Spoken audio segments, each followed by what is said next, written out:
Welcome back to another episode of the CSK8 podcast. My name is Jared O'Leary. Each week of this podcast is either a solo episode where I unpack some scholarship in relation to computer science education, or an interview with a guest or multiple guests. In this week's episode, I'm interviewing Matinga Ragatz. We discuss Matinga's journey into education, creating environments where kids can learn through struggle, the importance of social and emotional learning, SEL, how schools promote individualism and exceptionalism, the intersections of project-based learning and SEL, decolonizing education, the importance of shared values in education, and so much more. As always, you can find show notes at jaredoleary.com, or by clicking the link in the app that you're listening to this on. You'll notice there that this app is powered by BootUp, which is the nonprofit that I work for, where I create 100% free elementary coding curriculum, and we provide paid professional development. So check out bootuppd.org if you're interested in either of those. And check out jaredoleary.com, which has hundreds, if not thousands, of resources for CS educators, as well as a bunch of drumming and gaming content. But with all that being said, we will now begin with an introduction by Matinga. Hello, my name is Matinga. I'm an instructional education specialist. I am a vintage educator, and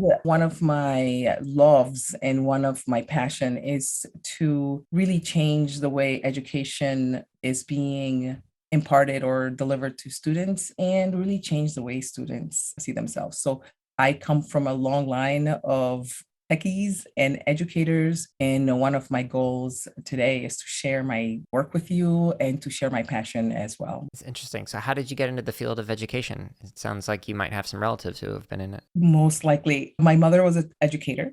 In fact, my mother was the first person in her country, and you'll hear my world accent. I am from Central West Africa. And so she was the first woman to complete a college degree, and she became a teacher. And that kind of coded my life.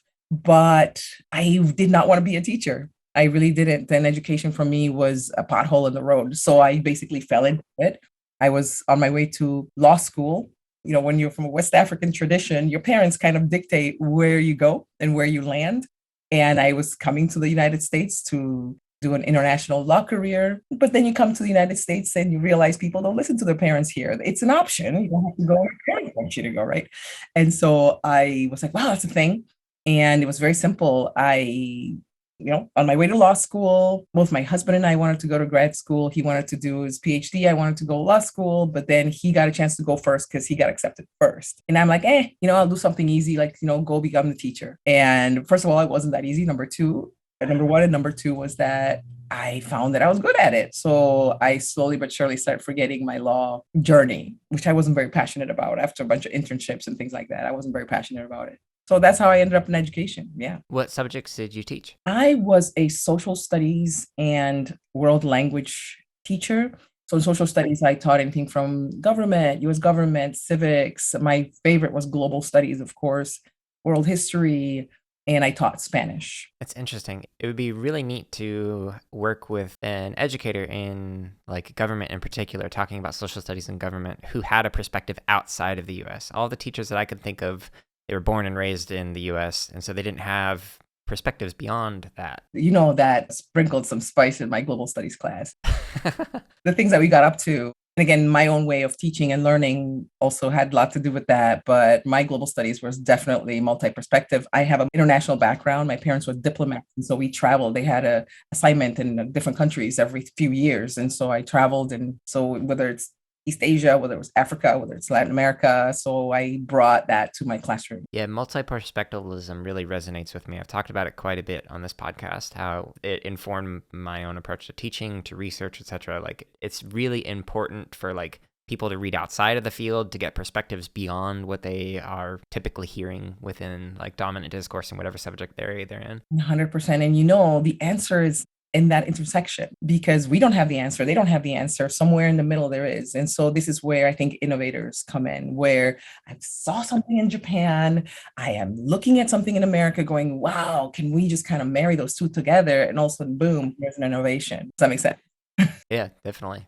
I'm curious about like catalysts or impact stories. So can you tell me a story about like an experience in education that has had an impact on you or resonated with you? Oh, it's not so much a story as it is an autobiographical confession. Yeah. I was a terrible student. I struggled through school, insanely dyslexic. Today, I would have been probably diagnosed ADHD. I was, quote, the creative child, right? And I struggled through school, passed because I had an African mother and there was no other option. But I struggled, hated school. But here's the thing, I was a terrible student, but I knew I was a really good learner. Mm. And so for me, I always felt like, listen, because of my dyslexia, I can't do air math. So if you say, what's 3 times 12? I don't know. In fact, I'm going to duck out of the way of that air math. But if you give me a pencil, I can probably out math you, right? And so I always felt as a learner that, man, if they would only just let me show them how I understand what they're trying to tell me, rather than trying to tell me how to tell them how I understand it, that was the always struggle. It's like, yeah, let me just show you what I know. And I never had the opportunity to show people what I knew until college. That's when I became interested in my own learning and understood that there was nothing wrong with my brain. It was just the way that I was being taught. Yeah. So of course, that just changed everything for me. So I just dedicated a career to created environments and conditions where kids like me could find a way to show what they know without the teacher telling them all the time. This is very much so a generalization, so it doesn't apply to every use case. But I've found in general that some of the best teachers are the ones who struggled the most with learning that subject area because they know what it's like to work through it and how to do it. And some of the worst teachers I've had are the ones who just like resonated for them immediately. They got it and they didn't have to work through that struggle. And so therefore they couldn't really understand and relate to the students who were struggling and figure out how to help them out. 100%. And this is, one of the highlights of social emotional learning, right? It's just really providing an environment where the student can go through the struggle, whatever struggle it is, rather than somebody just kind of guiding you and you just following because you're a good follower. Then you become a good student because you're good at following instruction, rather than because you're a good learner or you're really improved as a human being. And let's double click on that. So what is social and emotional learning and why would it be important for educators? But social emotional learning has got a bad rap. I think in the past 10 years or since it was introduced and really took hold in education, has become this kumbaya, let's do yoga, which is fantastic. And then in our book, Mike and I talk about, there's like different levels of social emotional learning. And so for us, like level 1 is that, control your anger, that self-control. But we really want to talk about like the level 3, where it's transformative. There are competencies that are going to change the way you see yourself as a learner. And so we specifically are using the CASTLE competencies. Mm-hmm. They don't necessarily have a corner market on the social emotional learning. That framework really resonated with us. And basically our goal is to ensure that students have good self-awareness, they have good self-management skills, social awareness skills, good relationship skills, and ultimately, in order to have good and responsible decisions, to make good responsible decisions. So CASTLE for us, or at least the social emotional competencies, is not something that you teach so much as something that or crumbs that you leave in the way so that students can pick them up and make it their own, with the goal of them being able to just become better, more productive human beings, rather than just do a yoga pose or take time out. I did yoga yesterday, so that definitely resonates with my wife. It was great. I love doing yoga, and that's my happy place sometimes, but it's not all of it.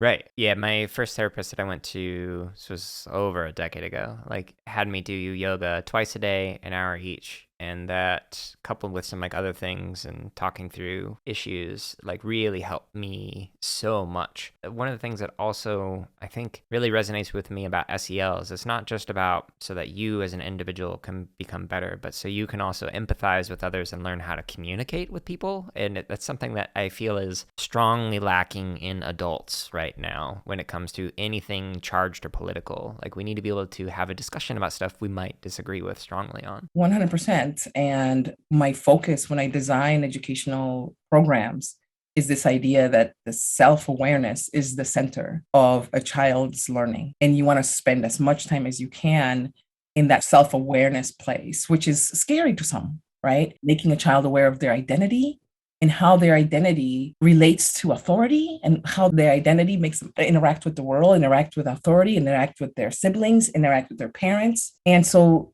the most important thing that you can do besides just teaching your children to have really, good physical hygiene is good emotional hygiene. Yeah. I mean, we understand how much more healthy we are when we do the physical hygiene, but we do not ensure that our students have that emotional hygiene, which is, understand who you are and how you roll interacts with the world. And as a teacher, I can just see how you roll and I can help you and teach you manage how you roll. Does that make sense? Yeah, definitely. So my wife is a therapist and she works right now with kids who have experienced extreme forms of trauma and trying to help them develop coping skills to be able to work through that trauma. Rather than turning to methamphetamine, they can instead turn to creative arts therapies to try and help them process things. And like from a Buddhist perspective, this is my own lens, like being able to sit with that pain and be able to observe it and not have it control you and whatnot. I know it's difficult.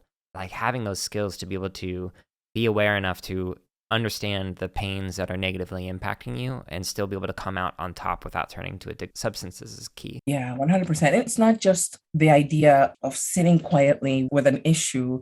Education, especially, you can layer that because it's not just sitting quietly with an issue, but really understanding how that issue that you're having affects others. Yeah. Right. One of the things that in my designs, in my education designs in my school in Tanzania, for example, we are really changing the way that we approach learning. So some might call it decolonizing the African education, but the idea that education is not for you alone, right? In the colonial system or the post-colonial system that we're now practicing, you are going to be successful. You are going to college. You are going to be blah, blah, blah. It's all about your journey. And we're going to trying to change that to back to our ancestry, where it was very much about what you can contribute to the community. And we really feel that having that individualistic type of learning where it's all about you and all about your A and all about your paper really contributes to a belligerent society because you become selfish and you're always struggling to keep that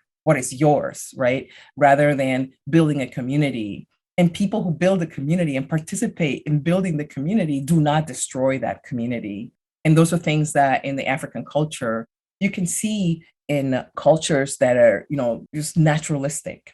This idea of preserving community is about preserving nature is about the community, preserving each other is about the community. Everything is about the community and the wealth of the community. And so we're introducing social emotional learning and social awareness, not so that you can become a better person yourself, but so that you can become a better community member as well. Yeah, that is so interesting. I hadn't thought of how the schools and the systems, like the formalized education, is contributing to, I would think, the exceptionalism and individualism that is pervasive in the US. One of the things that really bothered me with COVID was we focused so much on my rights over helping other people just by wearing a mask. Like a very simple act that you can do to protect others and thinking about the communities that you live in, but instead focusing on yourself as an individual. And that individualism, I think, really negatively impacted a lot of communities because a lot of people died or got really sick and have long-term effects because of that individualism. I hadn't thought about how it relates to schools. It is very much something that we learn in schools. It's normative cultural exceptionalism. And that's a very much of Euro thinking where we have to be exceptional. And the only way to be exceptional is, for example, to raise children and we are always worshiping at their feet. Oh, you're awesome. You're great. Here's a million pictures of you. But really what you're doing is you're setting up this child for a life where they don't get to experience disappointment and pick themselves up, right? And so we're trying to just kind of deconstruct that and get to, okay, so what is it that kids need, especially kids who are furthest from opportunity? What do they need in order for them to be able to compete with their Western counterparts? That's the base of my research when it comes to this school. Yeah, can we elaborate on what you have been doing in Tanzania and Malabo? It's very exciting. My school is called KIA, KIA, KIA Learning House. KIA stands for Kilimanjaro International Airport. So our school is just a few miles away from the Kilimanjaro Airport and a few miles away from the mountain itself. And that area is called KIA. So basically there we have a food science project-based learning school. And we came up with the idea of food science because when we were first looking at the community, trying to find property to create a school, the kids in this community had obvious signs of malnutrition. Not malnutrition because they did not get enough to eat, which was also part of it, but also because they had like a mono diet. always eating the same things. So scabs in their head, they had signs. And so when we talked to our nutritionist friends, we're like, there are some things we can do. And so we started this food science school so that kids would learn how to, just kind of multiply their diet and actually be sustainable. Our school, we're trying our hardest to become sustainable, because as we are seeing our own world change because of climate change, places like Tanzania, places like where people are really, really poor, they're the first ones to feel it. So we are really proud when you go to Instagram and you see our just beautiful green vegetables in places where, it's very dry, and places where agriculture is not really a thing. We are among the Maasai. Maasai are very much about cattle farmers and not soil farmers, but we are using permaculture and a lot of the ancestral information and intelligence and wisdom to create new ways of using food as a resource. And we're teaching kids as young as 5 to understand how to find food or how to make your own food and not have to wait until some organization comes and brings a bag of rice or a bag of grain. It's interesting. One of the things I like to reflect on is like how different teaching context and experiences that I've had kind of inform the ones that come after that. Whether it's like having worked with kindergarten, how that informed my graduate teaching, and then how the graduate teaching has informed like working with like kindergarten students, etc. I'm curious, like, how have these experiences in like the school, like in Tanzania, informed your own understanding of education? Again, it's a collection of, experiential research as well. My dissertation was about how tech-savvy teachers use the smartphone for professional development, simply because I was using my smartphone. I still do. This is how I do professional development for my teachers in Tanzania. We just use WhatsApp and Nearpod and the smartphone, and how we were doing that. And it's just kind of that simple activity where you take a tool that is not necessarily used, or you take an area of the world that may or may not have professional development opportunities. And when this tool, you can completely change the way this teacher thinks, or she can inform your learning herself through this tool. So I feel like what has changed my mind is how education is a tool, right? It's a tool that needs to change with the times. It's a tool that needs to change with the environment. You cannot serve the same portion, the same exact meal everywhere you go, which is what the colonial education did in Africa, where, this is what we're doing in Europe. We're just going to do it in your school. And we see that also in the United States, where people who write the curriculum have no clue where their curriculum is going to land and how it's going to affect those communities. Yeah. And it's just mind-boggling that we're still feeling like some lady in some suburb sitting in her backyard writing curriculum is doing the right thing for a child living in the inner city,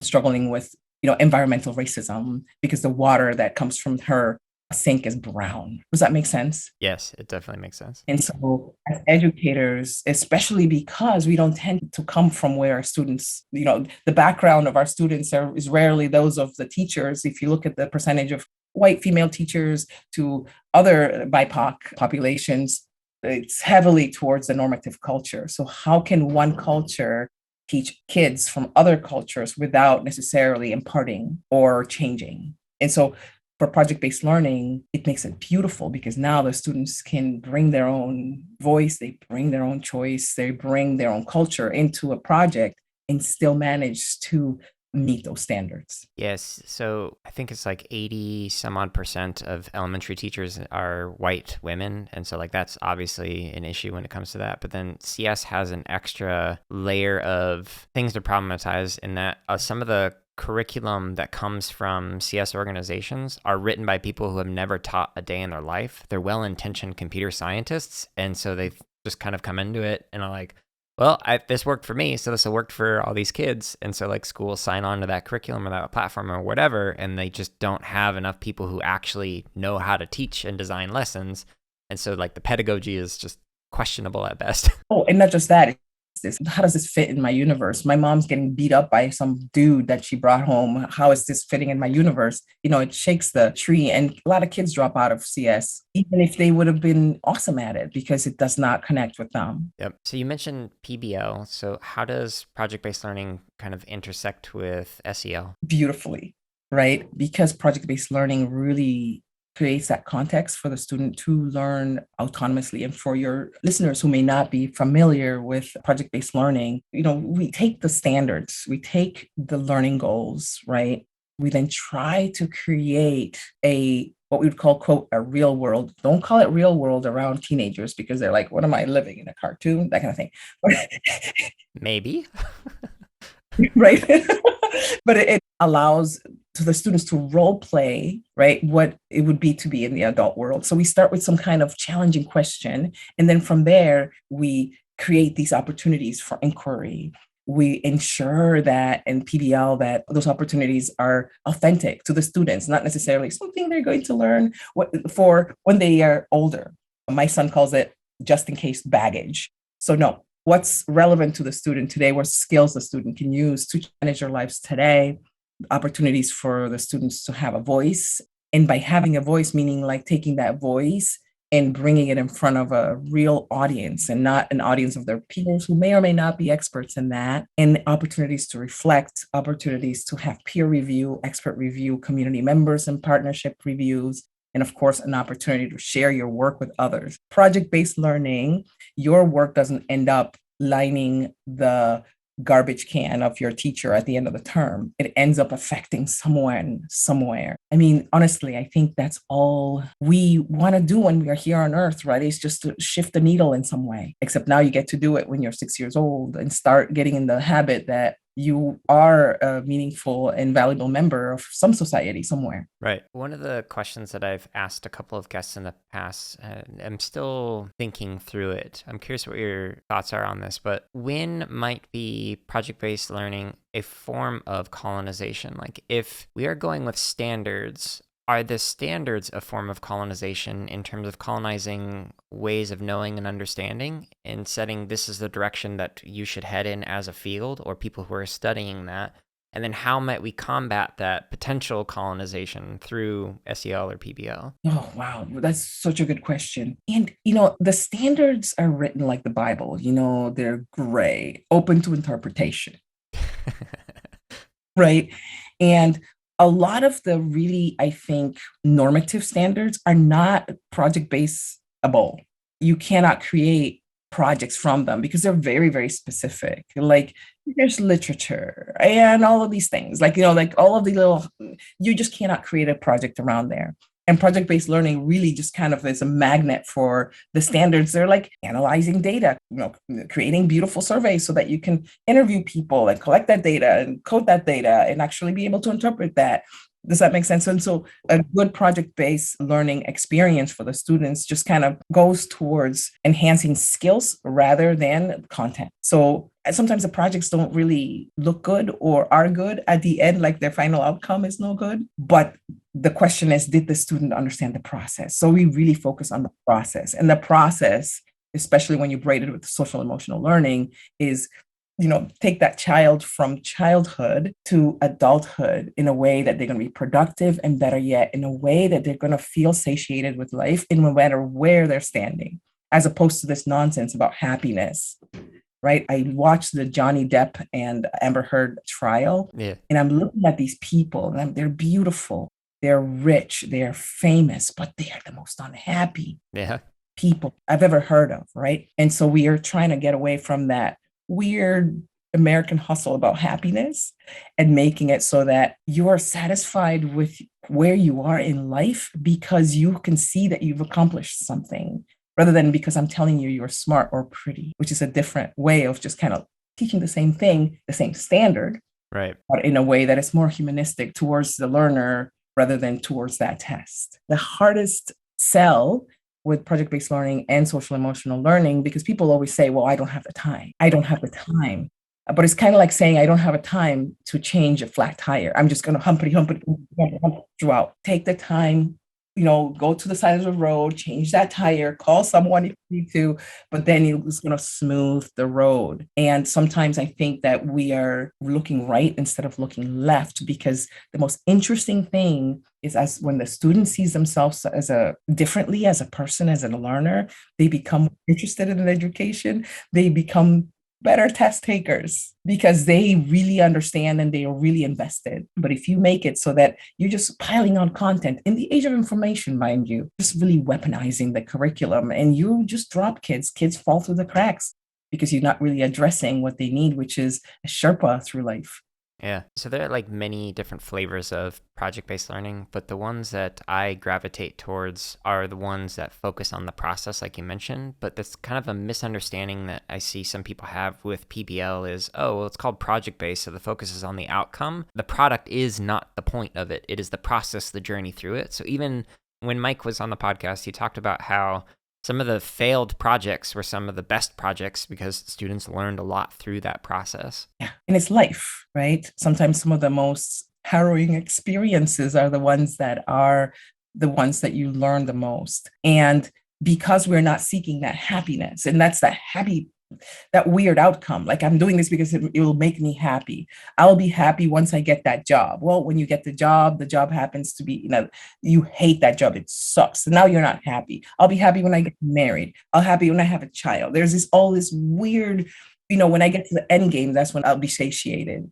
We're trying to turn that around and saying, okay, what's valuable is your experience. What's valuable is the steps that you took to grow. And that A, B, C, they're just letters because grades should be for like meat and not for human beings, human children. I heard with some Olympic athletes, they get the gold and then afterwards they feel lost in life, like they don't have anything else to accomplish. And so like there's this like postpartum depression that can come with achieving that great thing. After they've done it, they're like, well, now what? And I don't know about for you, but when I finished and defended my dissertation, I felt the same way in that I was like, well, what is the big thing that is driving me? And so like I turned to community support, like I helped out with Habitat Through Humanity, like building houses and things like that. But does that resonate with you? Did you feel something similar when you finished, or? 100%. In fact, I felt like not saying anything to anybody because I was just kind of like, I felt literally like I moved bones from one grave and put them in the other. Great exercise, but I really did not achieve much, considering that nobody's going to read the research. But one of the things that I can come away from it saying, you know what, I understand research much different. So now when I'm teaching project learning,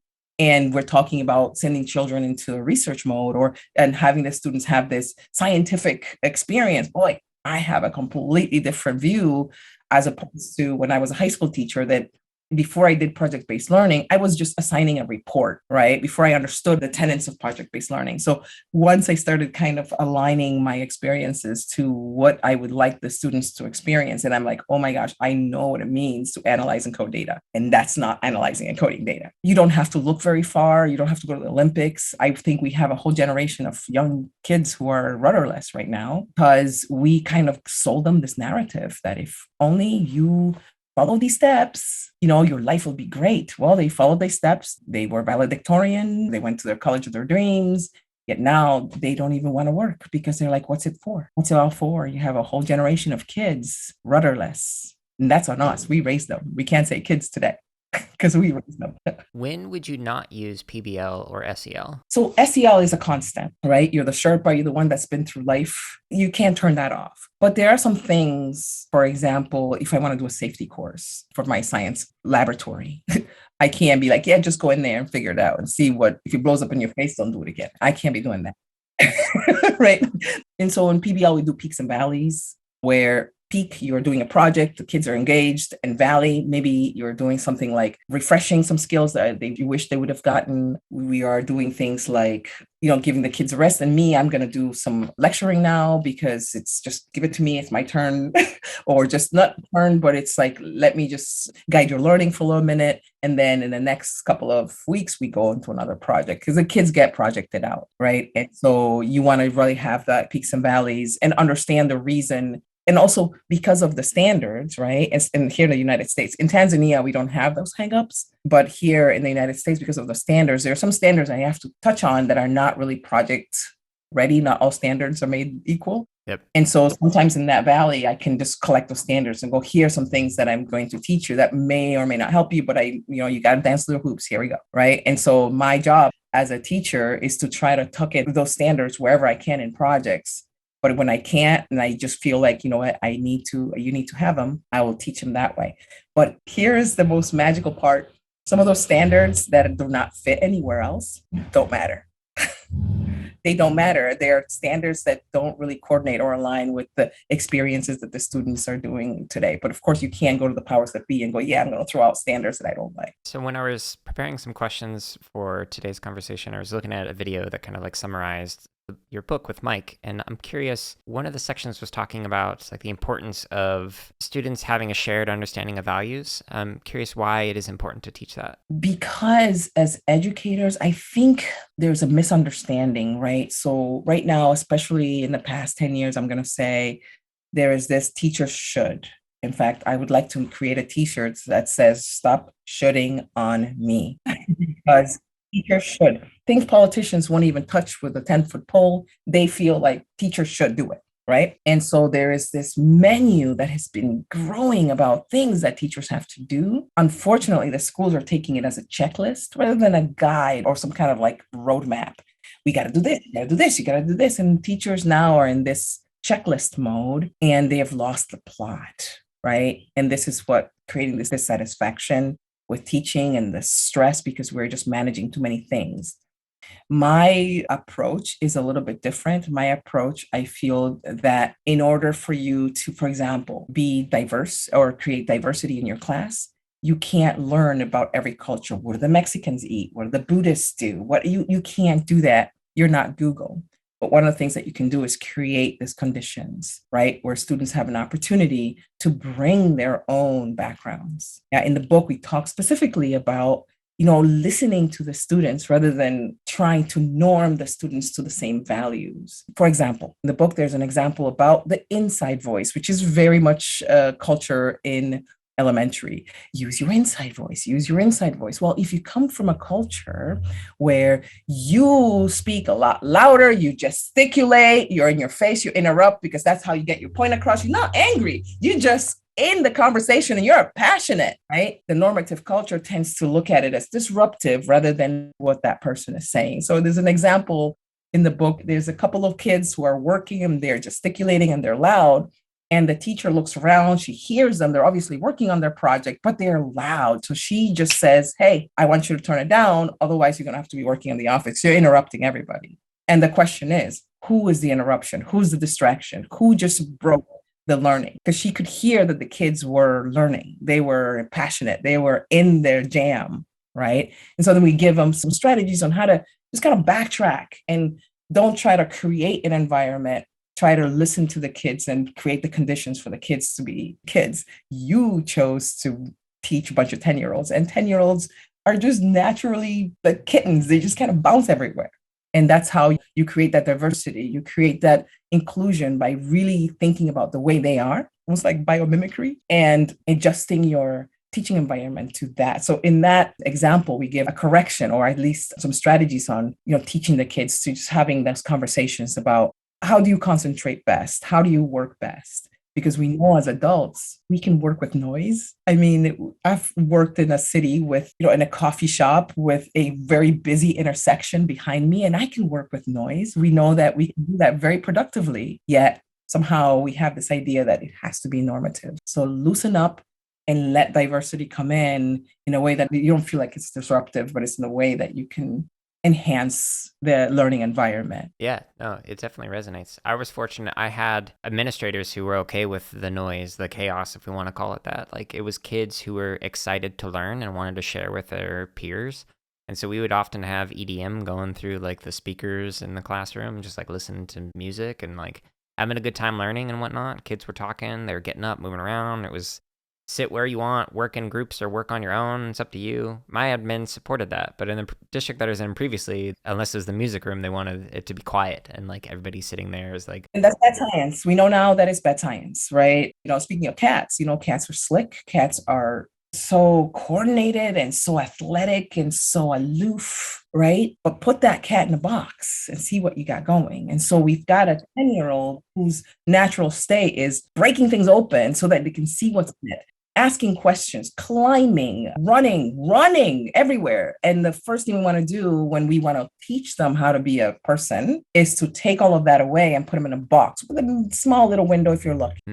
and then wonder how he doesn't perform at grade level, whatever that means. So we understand that, again, talking about the perspective of what social emotional learning can do is to really bring teachers back to ask themselves, what am I playing at? And then how do I teach them? How do I teach them considering how wild they can be? How do I slowly but surely start teaching them the steps to take all that energy and make it into productive energy? I guess there's kind of an interesting bit of irony in the backlash that has been going on with CRT in classrooms. Critical race theory is what it's supposed to stand for, but it also shares the same with culturally relevant, culturally responsive teaching. So parents are kind of conflating theories around law with like Ladson Billings' work, Geneva Gay's work, Paris and Aleem's work, etc. And what is interesting is their work, if we were to kind of summarize it, is trying to pull the cat out of the box and let the cat be a cat and let kids explore who they are as individuals. And what the ironic part is, parents are like, oh, you're trying to force my kid into believing in your beliefs by teaching these things, which is like, no, we're trying to let your kids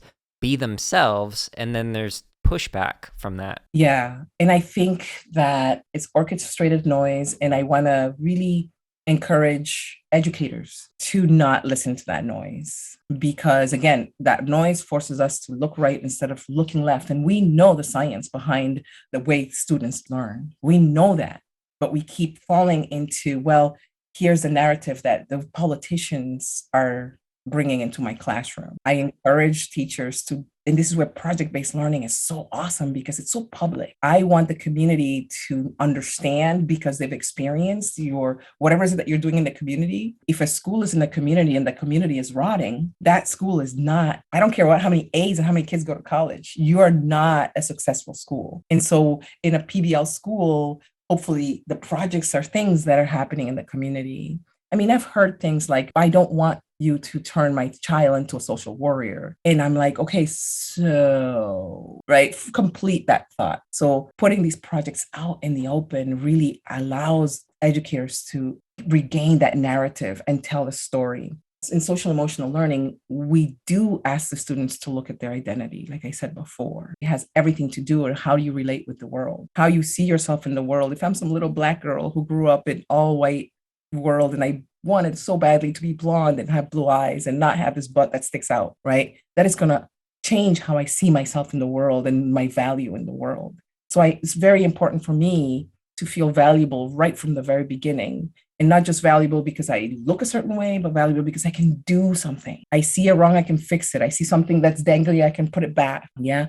And so if you start listening to some of the things that these parents are bringing in, it is an opportunity for you to bring them to your classroom and involve them, bring them as community partners. The ones that speak the loudest, bring them as community partners. I want them to see it so that they can say, yeah, not in my school. That's not what it is. Rather than trying to push or delete things from my menu because I want to appease the masses. One of the things about the social emotional learning angle is by teaching self-development, by focusing on self-development, you can begin to diminish content, because content is controversial. It was controversial in the medieval ages, is controversial today. Because we are in the age of information, I can teach you some valuable competencies to take that context and turn it into product, right? And so we can debate all of the boogeyman, that scary stuff that suddenly third grade education has become, and try to defend ourselves about that, or try to regain that narrative by seeing how this third grader produces something that's wows the world, wows the community, wows the parents and their legislators, right? We're tools, we're being used. And frankly, don't want us to be done. I just want that to stop, so that we can regain our own narrative. So cut that noise out. I'm curious, with your mom having also been an educator outside of the US, how does that differ? Because like in the US, the narrative is largely driven by stakeholders who haven't taught a day in their life, whether it's politicians or just really noisy, upset, loud parents. How does that compare and contrast outside, like the other schools that you're aware of outside of the US? Like, do they have that kind of influence on what teachers do and do not do in the classroom? They do.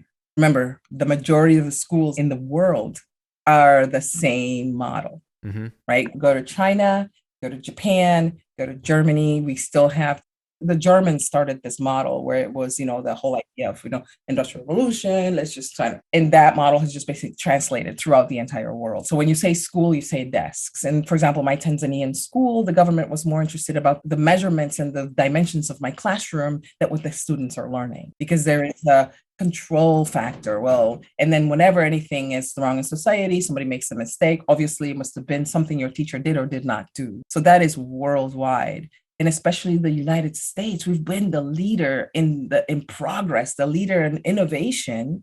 And when they hear the stuff about the fake news, they hear the stuff about some of the things that are happening today, that is all translating into the classroom. So yes, you're hearing things in places in other parts of the world about, don't teach history a certain way, don't blah, blah, because it's just kind of whenever the United States gets just sneezes, the rest of the world gets pneumonia. And it's been that way. Unfortunately, my mother was a very traditional teacher, although she was innovative in her way, but it was just getting away from the European narrative, was cultivating tribalism or cultivating savagery, right? So you are only civilized when you can write a certain way or understand Shakespeare. That's still going on in many, many, many schools in Africa, and to a damaging extent, because sometimes the teachers themselves don't even understand the concept. They just understand the behavior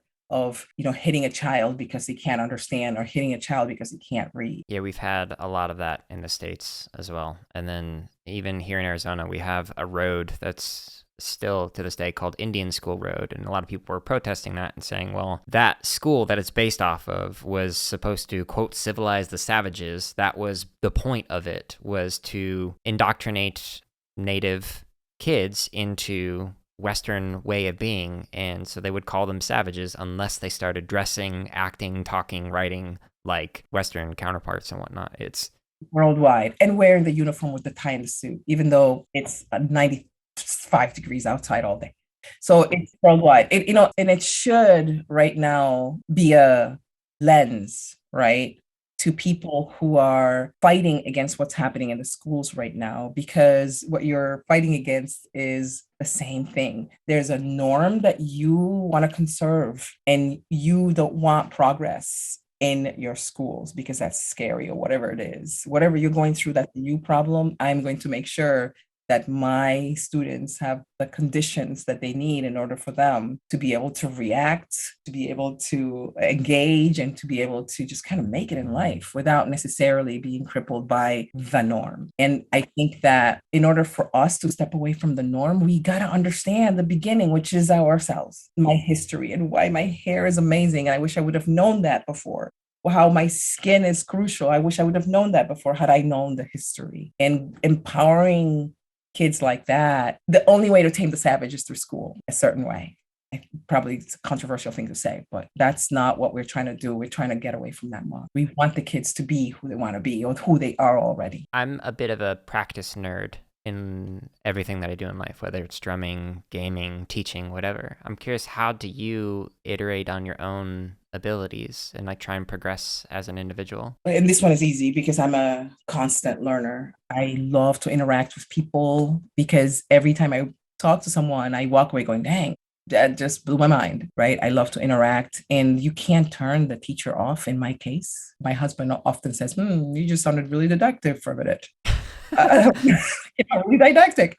And so you can't turn it off, because I'm always learning. And I'm, a first adopter type, always looking, always searching. My Tanzania project, my project in Malabo, Equatorial Guinea, or in Arusha, Tanzania, are the places where I go to learn. My Tanzanian teachers have given me a dissertation, like a symposium on teaching more with less, right? We have the most expensive education in the world. My operating budget in my school is $14,000 a year, and that's including salaries. And with that, I'm able to, not I, but these teachers are able to change the lives of kids who otherwise would not have had schooling, or would not have had opportunities to grow their own food, understand cattle, or do veterinary science at age 6, because we have chickens that need to be helped.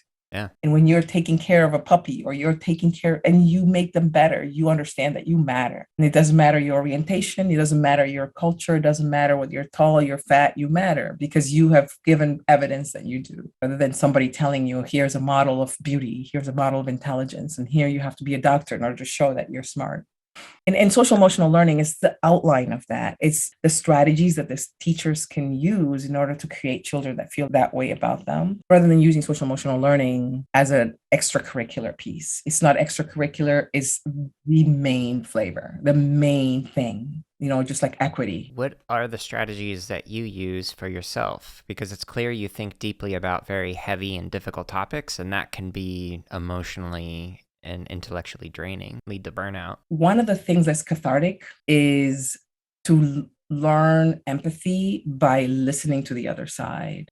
It really has brought me to my knees. I have family members who are polar opposite values and political, religious thinking, yet listening to them, I've understood that sometimes, especially when you have a liberal point of view, you tend to be a colonizer.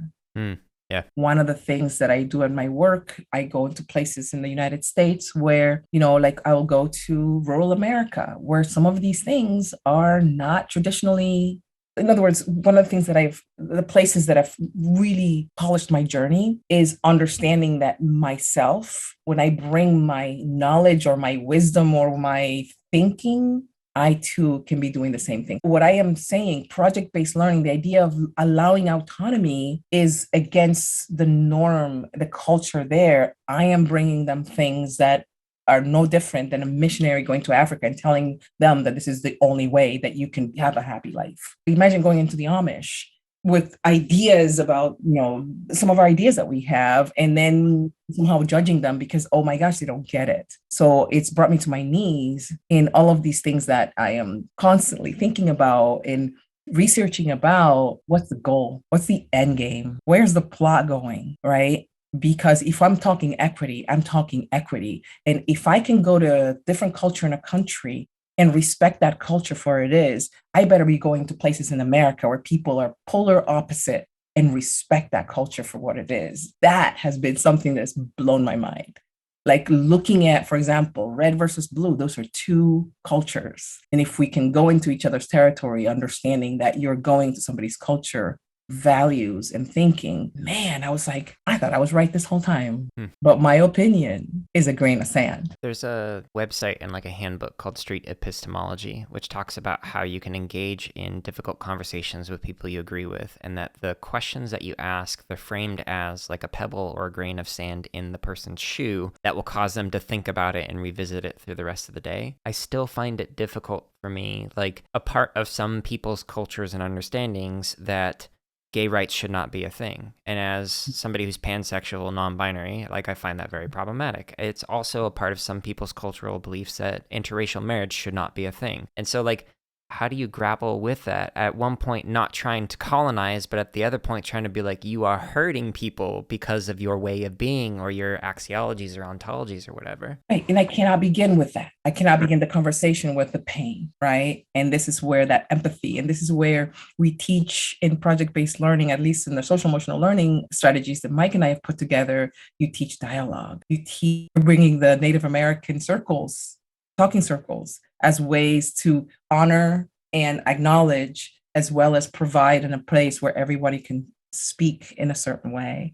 So for me, starting with the pain shuts down the conversation. Instead, you do 5 whys. But what makes you say that? What makes you say that? What makes you say that? Because I am just as passionate about my values of acceptance, inclusion, as they are about their religious-based society as to who belongs and who does not. And if I can provide the conditions for a person who is polar opposite to feel like they can grow, feel like they can listen, feel like they can speak and be heard, and feel like whatever is it that they're learning is valuable to others without necessarily pointing out their flaws, I think that somewhere we can meet in the middle, right? And as a Black woman, where I've experienced all sorts of discrimination and experienced this tug of war, whether do I become the model immigrant by assimilating, or do I, it's a tug of war. At the end of the day, with my life experience, I just have to be and control the space where I stand. That's the only control that I have, right? And able to teach others to do the same. I'm looking right now at the hearings, for example, the January 6th hearings, where two sides are working like a symphony. Whether you agree with it or not, you can see that, wow, these are two sides that are polar opposites working in symphony, riveting. I love K-dramas, I love Korean dramas, and it's like episode 5. Oh my gosh, it's on. Right? I am excited to hear, because for the first time in the time that I've lived in America, I am seeing two sides produce something harmonious. And that's basically what I want. Do I agree with everybody there? Do I think everybody there is a hero? No. But I definitely know that I can be your friend and I can be your guide, or I can be your support system without necessarily agreeing to everything you're about. We don't have that right. I don't have the right as a Black woman to be accepted everywhere in the world. And that's something, I don't know if it's just brown people, we've understood. I just need to have the right to just live and let live. In the past year in particular, because of COVID and like all the demands, societal pressures put on educators, there's a large percentage of teachers who are just leaving the field completely. How might you recommend they kind of regain this love for teaching? It's like parenting, the most beautiful job, the most difficult job. Right now, we're dealing with a very rebellious child. Right? You're dealing with that one that slams the door in your face and calls you a bitch. Yep. Right. Right. And so one of the things that, and we talk about this in the book, as to, post-COVID kids have just a larger BS radar. They've had 2 years of their lives where they were doing their thing their own way. School was happening. They would go to school for 10 minutes and it was school. And now we bring them back to, no, it has to be 6 hours and you have to be in a class for 55 minutes and then blah, blah, blah, blah, blah. All the stuff that it's like, no, we don't. They've gone to the other side and they're no longer buying what we're teaching them. What we're not teaching them is these social emotional competencies that are just going to make you a much more, just better person. And to me, I would encourage administrators to really take a look at their structure, take a look at the day is in their school, how their schedules, teacher environments, and whether the teachers have good social emotional learning skills, whether they're providing themselves the conditions for teachers to have a non-toxic environment, right? And I would really encourage teachers to spend more time teaching social emotional learning skills, because you're helping yourself. A child that has gone through those paces and makes more responsible their learning decisions stops being your problem. And now you can get to the business of teaching. I thought my kids were just coming in more and more mature every year, but it turns out that the kids were specifically understanding and even hearing it from to the grapevine, in this classroom, this is how things are. And throughout the year, I'd be like, man, the kids just get better and better. No, they're just maturing. And please look right instead of look left. That test really doesn't matter. It's there. You can teach the kids how to take a standardized test, which is what the Chinese do, which is what all those cram schools are. They're just all about how to take a better test, but we don't teach our kids how to test. Instead, we just cram them with content, hoping that they'll do well in the test. If you teach them how to do a test, then you have all the time in the world to teach them how to do life. Look right, stop listening to the noise, and do what you know works for students. It's a very hard sell, because I feel also as educators that we've gotten so in love with the problem that the solution is too much work. Yeah. It's so much easier to complain about the issues in education. And then when you offer a solution, yes, but another solution, yes, but, right? The solution is right in front of you. The solution is a child begging you to lead them and sharpen them through life. And hopefully in this book, we have enough strategies and ideas and what we call ilevas, which is a word from my West African Indue background, meaning like advice from the elders. So we have enough experiential advice from Mike and I, and the stories of teachers who've gone to project-based learning and how they braided that together to start kind of finding a ledge where you can just kind of start hanging on to.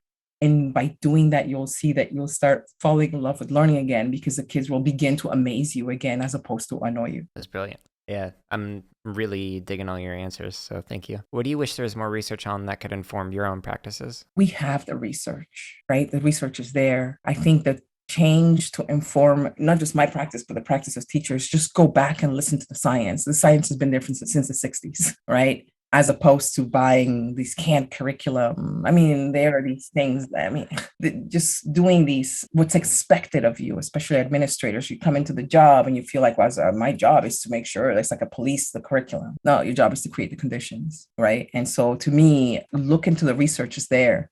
And I would love to have more neuroscience, more about how the children learn and make sure the teachers understand. How does the brain work? Where does it fire, misfire? I wish educators had more of that and less of classroom management. Classroom management became social emotional learning competencies and how to ground that into your teaching. But the research is there. Look it up. I don't think teachers know. I know, because after I did dissertation, I was like, no, I didn't know how to do research, really. I say that because, we talk about equity. We talk about all these points that, equity, inclusion, all of these things. But there's a fine line between equity and othering. Yeah, there's a fine line between equity and othering. You see my hair, right? If I want to get shampoo for my hair, if I want to get my hair products, I have to go to the ethnic aisle, not to the beauty aisle. Ethnic aisle is there where the cameras are by the pharmacy because there's lots of people there. And as of 2020, Walmart took off their lock. They stopped locking their ethnic products. But we do that as a society. I mean, basmati is rice. Yet there's an international aisle for basmati because that's for the other people. And so Mike and I had huge discussions about this idea that, when you're bringing equity to make you feel better, I don't know.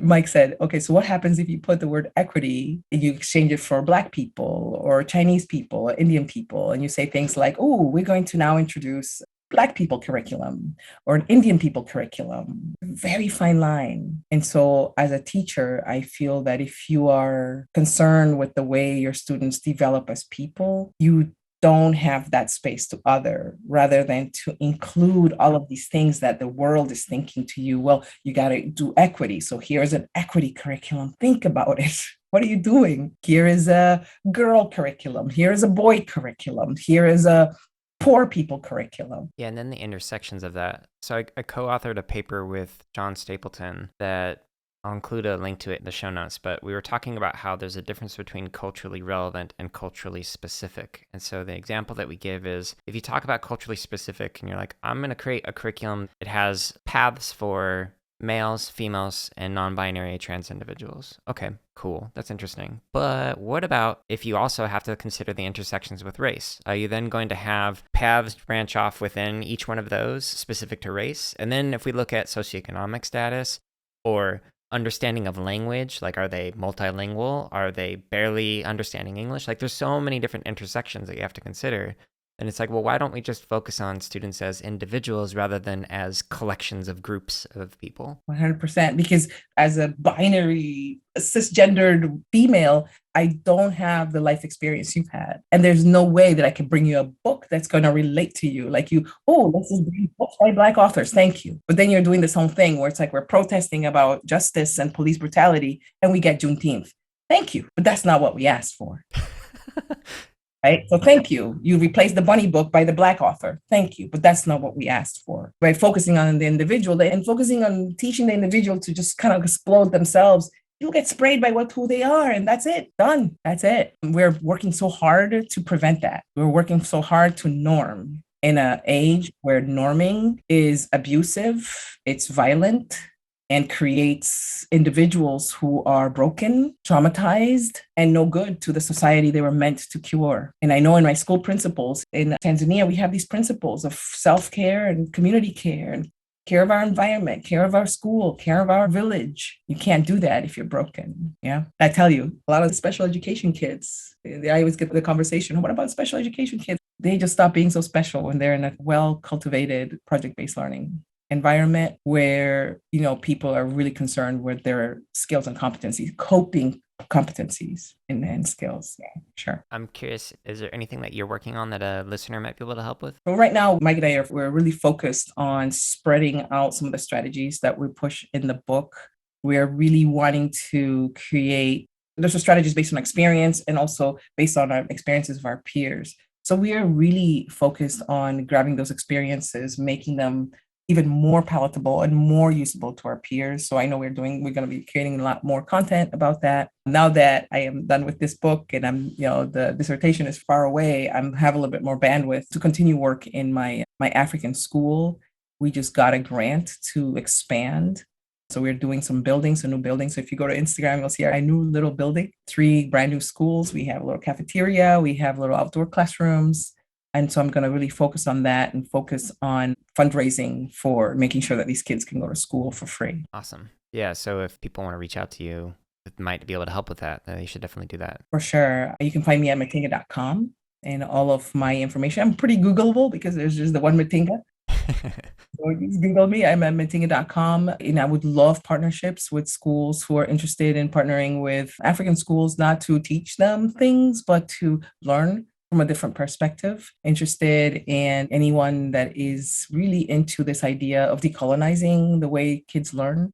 I have a big project that I am doing where I am trying to create an eco-village where it's not for just rich people. Often these eco-villages, especially in tropical places, are just for rich Europeans who just kind of live out their, I live in the wild dreams. And the people around, like the native population, doesn't get to experience like, you're going in there and getting all herbs, but then you're just bottling them and selling them on Instagram to your people rather than to the people around and, enriching the community through these eco villages. And then so we want to create one. We have the land, but now we're looking for organizations willing to come out and teach and learn and divulge in specifically stuff that our ancestors used to do. Let's try to create a platform for that so that at least people from my country can gain that cultural self-esteem that we lost through colonization. I think that kids that learn in this environment will be really interesting to watch. Are there any questions or topics that we haven't talked about that you want to? The intersection between social and emotional learning, there's a lot there. There's a lot of questions. I'm always open for a virtual coffee. I think we've talked a lot about at least the perimeter of it, but it's definitely topic that can be explored again, especially in this idea of identity and this idea of where does identity fit in today's classroom. And with that concludes this week's episode of the CSK8 podcast. I hope you enjoyed this interview with Matinga. I know I certainly did. And I hope you consider sharing this with somebody else or leaving a review on whatever app that you're listening to this on. It just helps more people find it. Stay tuned next week for another episode. And until then, I hope you're all staying safe and are having a wonderful week.